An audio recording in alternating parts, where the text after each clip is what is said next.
хууль зүй дотоод хэргийн сайд нэмд орж хувийнхаа байшинг хорих ангийн хоригдлуудаар бариулж байгааг баримтаар дэлгэж байна.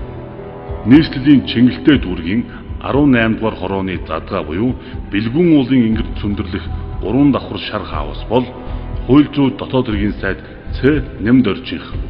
Үүнийг 600 мянган ам долларын үнэтэй хэмээн экс ерөнхийлөгч энэ инх баяр тодорхойлсон. Ц нэмд орж сайдын 600 мянган ам долларын үнэтэй хаусны ард талд нь шинээр баригдаж байгаа хос ягаан хаусыг Ц нэмд орж 2 хүүдээ зориулан бариулж байгаа. Хууль зүй дотоод хэргийн сайд болон түүний хүүхдүүдийн байшингуудыг барьж байгаа хоригдлуудаас нэг нь амиа хорлож нас барсан. Хоригдлуудыг ажилуулахдаа өглөө бүр шүүхийн шийдвэр гүйцэтгэх газрын үүднээс микроавтобусаар очиж нэмд оржийн замаар давхиж нэмд оржийн гүүрээр гарan түүний байшин дээр очиж байгааг та харж байна.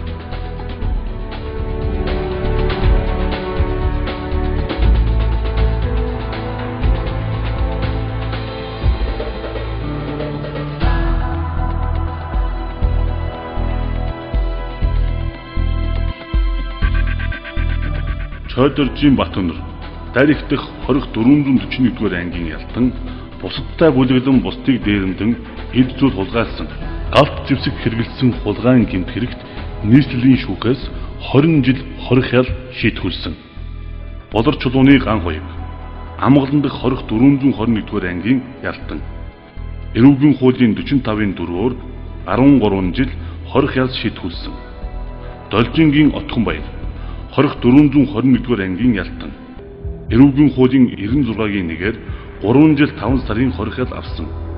Сүхбаатарын 5 самбуу 421-р ангийн ялтан эрүүгийн хуулийн 181-ийн 3 зааснаар 3 жил 5 сар хорих ял шийтгүүлсэн. Алтан цэцгийн Од мөнх эрүүгийн хуулийн 91-ийн 2-ын 2-оор 15 жил 1 сар хорих ял шийтгүүлсэн.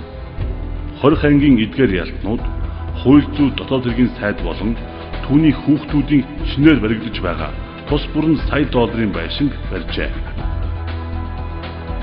Өмнө нь хууль зүй дотоод хэргийн сайд Ц нэмд оржийн байшин дээр амгалан дэх 421-р ангийн ялтан Ган Туяагийн Чин хүсэл, Дулам доржийн Өсөх баяр, Наран гэрлийн Мөнх од, Хишиг баярын Ган зүрэг, Гаваагийн Ганбаатар, Жүгдрийн Батсангэл, Бийрагийн Болор тулал, Нэн сайхны алтан хүү нарын ялтнууд ажиллаж байгаад ангидаа болцсон байна.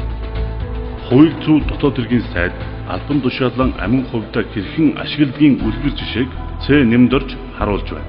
Өнөөдөр хууль зүй дотоод хэргийн сайд түүний гэр бүлд хууль зүй дотоод хэргийн яамны шууд харьяалалд байдаг шүүхийн шийдвэр гүйцэтгэх газар бүрэн бүрэлдэхүүнээр үйлчилж байгаа нь Монголд хууль ёс завхарч төрийн алба амин хуваан борлуулах хэрэгсэл болсныг харуулна.